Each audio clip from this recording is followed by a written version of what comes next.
I'm overhauling our freezer. And all this meat is from the Costco Business Centre. And buying in bulk is the easiest way to save money. Even if you don't have a large family, buy with friends or family and split it up. Here's a fun fact. Did you know that chicken drumsticks is the cheapest protein you can buy? Hey, look at all of this.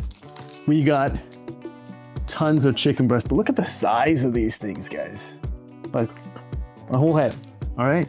We got, in each one of these packs, we got about 18 to 20 drumsticks, okay? We got ground beef, right? We got chicken wings, okay? Got a lot of stuff here. So in the comments, let me know what you think the total weight is, total cost of all of this, what you're seeing right here. Someone could win something.